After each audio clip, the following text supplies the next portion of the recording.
Hello friends, welcome back to my YouTube channel go with computer. Friends, Tally के इस free course में आज हम सीखने वाले हैं कॉन्ट्रा वाउचर के बारे में। तो सबसे पहले हम कॉन्ट्रा वाउचर का कुछ बेसिक समझेंगे कि कॉन्ट्रा वाउचर क्या होता है और किस तरह की एंट्री कॉन्ट्रा वाउचर के अंदर की जाती हैं।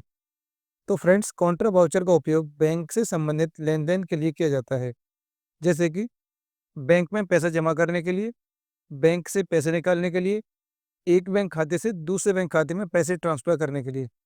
तीन तरह के ट्रांजेक्शन हम कॉन्ट्रा वाउचर के अंदर करते हैं, जैसे कि आप देख सकते हैं, आपको ये स्क्रीन पर दिखाई दे रहा है। अब हम प्रैक्टिकल के साथ सीखने की कोशिश करेंगे कि हम किस तरीके से इन एंट्री को टैली के अंदर करेंगे। तो इसके लिए मुझे क्या करना होगा, टैली सॉफ्टवेयर को ओपन करना होगा। तो फ्रेंड्स, यदि आपको टैली सॉफ्टवेयर ओपन करना नहीं आता, तो आपको क्या करना है, जैसे कि मैं इसको मिनिमाइज़ करता हूँ, इसको मिनिमाइज़ करता हूँ। तो देखो, जब भी आप टैली को इंस्टॉल करेंगे अपने कंप्यूटर या लैपटॉप के अंदर, तो आपके डेस्कटॉप स्क्रीन के ऊपर एक शॉर्टकट आइकन आपको दिखाई देगा, tally.erp9, है ना? आपको जस्ट यहाँ डबल क्लिक करना है। डबल क्लिक करें या सिंगल क्लिक करें, टैली सॉफ्टवेयर आपको ओपन हो जाएगा। या फिर आपको क्या करना है, विंडो की प्रेस करेंगे कीबोर्ड से, विंडो की प्रेस करेंगे और आपको टाइप करना है टैली। टैली टाइप करते ही आप देखेंगे tally.erp9, है ना? सिंपली आपको यहाँ क्लिक कर देना है। यहाँ क्लिक करेंगे तब भी सर टैली सॉफ्टवेयर ओपन हो जाएगा। इस तरीके से टैली सॉफ्टवेयर को ओपन करते हैं। तो अब मैं क्या करता हूँ, टैली सॉफ्टवेयर को ओपन करता हूँ। सिंपली मैंने ओपन कर लिया और ओपन करने के बाद अब मैं जाऊँगा work in educational mode. Simply मैं एंटर हिट करूँगा और एंटर हिट करने के बाद कंपनी को सेलेक्ट करेंगे। कंपनी सेलेक्ट करने के लिए या तो आप एस प्रेस कर दें कीबोर्ड से, जैसे कि आप देख सकते हैं एस एक शॉर्टकट की है। सिंपली मैंने एस प्रेस कर दिया और एस प्रेस करने के बाद अब क्या करना है, कंपनी को सेलेक्ट करना है। तो मैं कंपनी सेलेक्ट करूँगा Sumit and Davis private limited. मैंने कंपनी को सेलेक्ट कर लिया और आप देख सकते हैं, है ना, लेफ्ट हैंड साइड में Sumit and Davis private limited, है ना, जिसमें name of company, date of last entry, है ना, लास्ट एंट्री का वही है ना। अब ये इस तरह का इंटरफेस आपको दिखाई देगा। तो अब हम क्या करेंगे, कॉन्ट्रा वाउचर के अंदर हम एंट्री करेंगे। लेकिन कॉन्ट्रा वाउचर के अंदर एंट्री करने से पहले कुछ मैं आपको दिखाना चाहता हूँ। जैसे कि मैं क्या करूँगा, एरो की से मैं नीचे आऊँगा और उसके बाद बैलेंस शीट को ओपन करूँगा। बैलेंस शीट ओपन करने के बाद जाएंगे डिटेल और देखेंगे यहाँ पर बैंक अकाउंट्स। आप देखेंगे बैंक अकाउंट्स के अंदर अभी कोई भी एंट्री नहीं है, मतलब किसी भी तरह का कोई ट्रांजेक्शन अभी यहाँ नहीं है। जब मैं कॉन्ट्रा वाउचर के अंदर एंट्री करूँगा, तो यहाँ पर कुछ बैलेंस आपको दिखाई देगा। तो चलो आइए अब सीखते हैं किस तरीके से कॉन्ट्रा वाउचर के अंदर एंट्री करेंगे। तो सिंपली एस्केप से वापस जाऊँगा और इसके बाद अकाउंटिंग वाउचर्स। यदि आप एंट्री देखना चाहते हैं तो एंट्री भी देख सकते हैं। तो एंट्री देखने के लिए क्या करना है, डिस्प्ले पे जाएँगे आप, एंटर हिट करेंगे। इसके बाद डे बुक से आप देख सकते हैं कि अभी टैली सॉफ्टवेयर के अंदर सिर्फ एक ही एंट्री है जो रिसिप्ट वाउचर के अंदर है ना? अब हम क्या करेंगे, अब करेंगे कॉन्ट्रा वाउचर के अंदर एंट्री। तो जाना है अकाउंटिंग वाउचर्स। सिंपली या तो वी प्रेस कर दें कीबोर्ड से या एंटर हिट कर दें। मैंने एंटर हिट कर दिया और एंटर हिट करने के बाद अब क्या करना है आपको, देखो, आपको यहाँ से कॉन्ट्रा वाउचर सेलेक्ट करना है। आप देख सकते हैं राइट हैंड साइड में कॉन्ट्रा, पेमेंट, शिप, जनरल, सेल्स, ना, credit note, purchase, debit note, है ना, ये सारे वाउचर्स आपको दिखाई देंगे। अब क्या करना है, आपको प्रेस करना है, या तो F4 प्रेस कर दें कीबोर्ड से, या आप क्या कर दें, आप माउस से क्लिक कर दें। मैंने माउस से क्लिक कर दिया और माउस से क्लिक करने के बाद देखेंगे काउंटर वाउचर सेलेक्ट हो गया, है ना। इसके बाद आपको क्या करना है, आपको दिख रहा है क्रेडिट और डेबिट। कभी कभी ऐसा होता है कि आपकी स्क्रीन के ऊपर क्रेडिट डेबिट नहीं दिखाई दे रहा। तो सिंपली क्या करना होता है, अपने जाएंगे कॉन्फ़िगर और कॉन्फ़िगर से आप देखेंगे use single entry mode for payment receipt counter voucher, ये यस हो रखा होगा उस समय। ये जब यस हो रखा होता है ना, तो आप देखेंगे आपको कुछ इस तरह की स्क्रीन दिखाई देगी। जब ऐसी स्क्रीन आपको दिखाई दे, यहाँ पर आपके लिए डेबिट क्रेडिट नहीं दिखाई दे रहा, तो आपको क्या करना है, सिंपली 1 सेकंड जाना है कॉन्फ़िगर और कॉन्फ़िगर में जाने के बाद आपको क्या करना है, जो दूसरा वाला ऑप्शन है use single entry mode for payment receipt counter voucher, इसको आपको नो कर देना है बस। और नो करने के बाद बस आपको सिंपल एंटर करते हुए नीचे आ जाना है। आप देखें क्रेडिट डेबिट आपको नजर आ रहा है। कभी कभी ऐसा हो सकता है आपको टू और बाय नजर आ सकता है। तो सिंपली 1 सेकंड क्या करना है, कॉन्फ़िगर और इसके बाद आप जाए यहाँ जाएंगे और देखेंगे use credit debit instead of to by during entry. मतलब आप क्या चाहते हैं, यूज करना चाहते हैं टू बाय क्रेडिट और डेबिट की जगह। तो सिंपली आपने क्या कर दिया, नो कर दिया है। जब आप नो कर देंगे तो आपको इस तरीके से टू और बाय दिखाई देगा। बट आपको टू और बाय नहीं चाहिए, आपको चाहिए डेबिट एंड क्रेडिट। तो सिंपली आप जाएंगे कॉन्फ़िगर और वंस अगेन आप क्या करेंगे, यहाँ जाएंगे और यहाँ कर देंगे इसको यस, है ना। इस वाले ऑप्शन को आप यस कर देंगे और जस्ट आपको एंटर कर देना है। एंटर करेंगे तो आप देख सकते हैं डेबिट एंड क्रेडिट आपको दिखाई दे रहा है ना।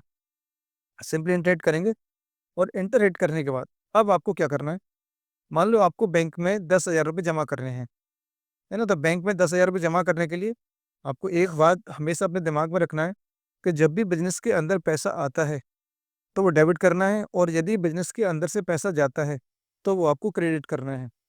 80 to 90% ये बात बिल्कुल ठीक है, और आप इस तरीके से एंट्री करेंगे तो एंट्री बिल्कुल सही होगी। अब देखो 10,000 रुपये बैंक में जमा करेंगे तो 10,000 रुपये बिजनेस से जाएंगे ना। जब बिजनेस से जाएंगे तो क्या होगा, क्रेडिट होगा, है ना। तो आप कैश को कर देंगे क्रेडिट। आपने 10,000 रुपये क्रेडिट कर दिए, यहाँ से 10,000 रुपये क्रेडिट कर दिए, एंटर और स्पेस प्रेस करेंगे और इसके बाद आपने कर दिया यहाँ से। आपको किस बैंक में जमा करना है, जिस बैंक में जमा करना है वो हो जाएगा डेबिट, SBI बैंक। आपने 10,000 रुपये जमा कर दिए, है ना। इसके बाद ये बैंक डिटेल्स है, आप इसको भर सकते हैं भरना चाहते हैं तो। यहाँ पर कितने कितने नोट हैं, जैसे मान लो 500 के 10 नोट हैं, 200 के 20 नोट है ना, और ये 100 के 10 नोट है। हो गए 10,000 रुपये सिंपली, है ना। बैंक का नाम वगैरह भर सकते हैं जो भी। इसके बाद आप क्या करना है, आपको narration being cash deposit into the bank, simple inter करेंगे। और इंटर करने के बाद अब आपको चेक करना कि एंट्री हुई या नहीं हुई, है ना। तो आपको क्या करना है, एस्केप की प्रेस करेंगे कीबोर्ड से, और यदि आपको एंट्री चेक करने जाएंगे डिस्प्ले डी प्रेस कर दें या एंटर कर दें। मैंने एंटर कर दिया और डेबिट। आप देखेंगे, देखो कॉन्ट्रा वाउचर के अंदर एंट्री हो चुकी है ना। पहले आपने देखा था कि एंट्री रिसिप्ट वाउचर के अंदर थी। अब आपको क्या करना है, यदि आपको बैलेंस शीट चेक करनी है तो सिंपली एस्केप की प्रेस करेंगे और बैलेंस शीट में जाएंगे। और देखो बैलेंस शीट में जाने के बाद अब क्या करना है, आपको डिटेल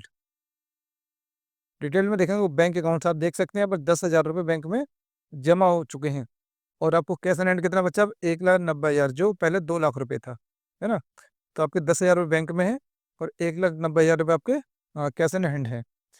अब एक और एंट्री करते हैं हम, जैसे मान लो अकाउंटिंग वाउचर्स और कॉन्ट्रा वाउचर्स 5,000 रुपये PNB बैंक में ट्रांसफर किए, तो सिंपली इंटर। अब जिस बैंक में पैसे ट्रांसफर किए जाएंगे वो तो होगा डेबिट, और जिस बैंक के थ्रू किए जाएंगे वो होगा क्रेडिट। तो पैसे किस बैंक में, SBI बैंक में, तो सिंपली SBI बैंक, और 5,000 रुपये हम क्या करेंगे, क्रेडिट करेंगे। इसके बाद आप डिटेल भर सकते हैं भरना चाहते हैं तो सिंपली इंटर, और आपको PNB बैंक, तो PNB बैंक में हमने 5,000 रुपये ट्रांसफर कर दिए।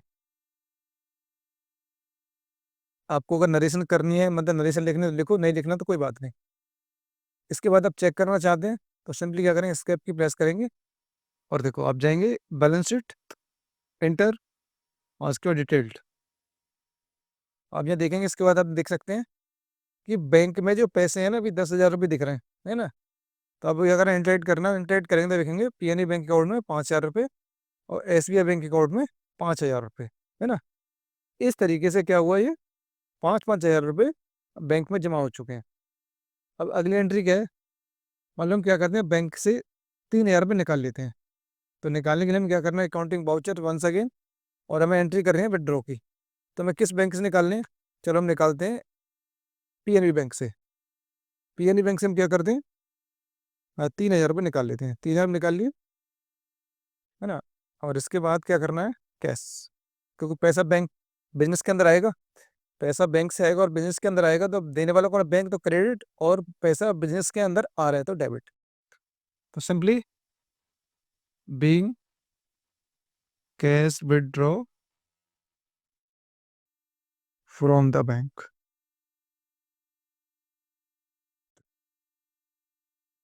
अब देखो हमने इस ये भी एंट्री कर ली विड्रॉ वाली। अब यदि हम चेक करना चाहते चेक कर सकते हैं, बैलेंस शीट एंटर करेंगे और उसके बाद जनाब डिटेल, और डिटेल से आप देखेंगे यहाँ पर, हाँ, बैंक अकाउंट, देखो बैंक अकाउंट्स के अंदर देखो 2,000 रुपये हमने निकाल लिए पंजाब बैंक से, तो यहाँ 2,000 रुपये बचे हैं, और SBI में 5,000 रुपये भी हैं। इस तरीके से देखो अब यहाँ पर कैश एंड हैंड में 1,93,000 रुपये हो चुके हैं, है ना। यदि आप ये सारी एंट्री चेक करना चाहते हैं, है ना। तो आपको क्या करना है, डिस्प्ले में आएंगे आप, एंटर करेंगे, इसके बाद डे बुक, और आप देखेंगे काउंटर वाउचर के अंदर 3 एंट्री हो चुकी हैं, है ना। देखो, पहली, दूसरी और तीसरी। तो फ्रेंड्स, आज की वीडियो में हमने सीख लिया कि हम किस तरीके से काउंटर वाउचर के अंदर एंट्री करते हैं और कौन कौन सी एंट्री हम काउंटर वाउचर के अंदर करते हैं। यदि अभी भी आपको कोई डाउट है, आपको कोई कन्फ्यूजन है, तो आप कमेंट बॉक्स में अपने विचार व्यक्त करना बिल्कुल भी ना भूलें। आप कमेंट बॉक्स में मुझसे पूछ सकते हैं कि आपको क्या डाउट आया, है ना, कौन सी बात आपको समझ में नहीं आई, और डेफिनेटली मैं आपके कमेंट का रिप्लाई करूंगा। और यदि अभी तक आपने मेरे चैनल को सब्सक्राइब नहीं किया तो चैनल को सब्सक्राइब भी कर लें, वीडियो को लाइक भी कर दें, और अपने दोस्तों के साथ शेयर भी कर दें। बहुत सारे लोग ऐसे हैं, है ना, जो टैली सीखना चाहते हैं। और यदि आप इस वीडियो को पहली बार देख रहे हैं तो आप भी टैली के सारे वीडियो शुरू से देख सकते हैं, है ना। तो friends, thank you so much watching my video.